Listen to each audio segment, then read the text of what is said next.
दंतुरित, यह दंतुरित मुस्कान नागार्जुन की एक सुंदर कविता है और मासूम सी कविता है, जिसे देखकर हम वैसे ही मुस्कुरा देते हैं। ऐसी कविताओं को उन्होंने एक छोटे बच्चे की मुस्कुराहट को उन्होंने कविता में डाला है। तो उस मुस्कुराहट का कितना प्रभाव पड़ता है ये अपन कविता के माध्यम से समझें। एक कविता ऐसे गा भी सकते हैं, देखो आगे देखते हैं।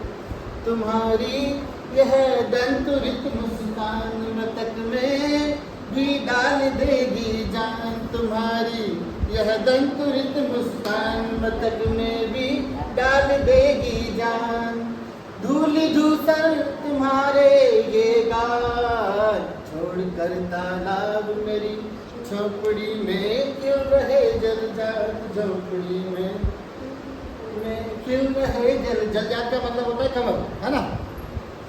परस पाकर तुम्हारा ही प्राण पिघल कर जल बन गया होगा कठिन पाषाण, तुम्हारी यह दंतुरित मुस्कान। ये आपके नागार्जुन और ये छोटा बच्चा, इसको देखने के बाद उन्होंने कविता लिखी।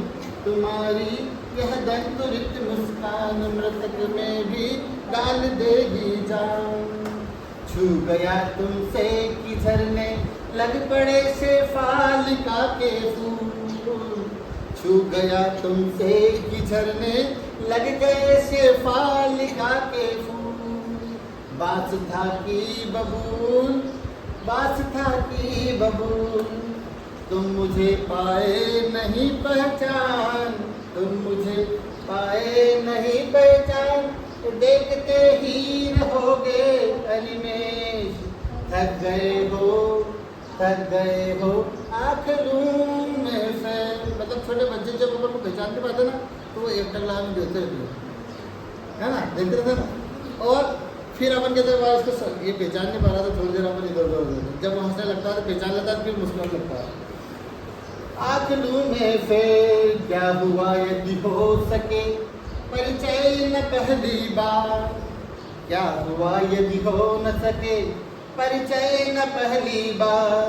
यदि तुम्हारी माँ न माध्यम बनी होती यार, मैं न सकता देख, मैं न सकता जान, तुम्हारी यह दंतुरित मुस्कान मृतक में भी डाल देगी जान, तुम्हारी यह दंतुरित मुस्कान। धन्य तुम माँ भी तुम्हारी धन्य, धन्य तुम माँ भी तुम्हारी धन्य। चिर प्रवासी मैं इधर मैं अन्य, इस अतिथि से तुम्हारा, इस अतिथि से प्रिय तुम्हारा क्या रहा संपर्क। अंगुलियां माँ की कराती रही है मधुपर्क, मधुपर्क मतलब मधुर स्पर्श, मधुपर्क। देखते तुम इधर कंठी मार और होती जबकि आंखें चार। जब एक दूसरे से आंखें मिल जाती है ना, तो फिर वो बच्चा मुस्कुरा देता है। आंखें चार यह तुम्हारी दंतुरित मुस्कान मुझे लगती है, लगती बड़ी छवि मान, तुम्हारी यह दंतुरित मुस्कान।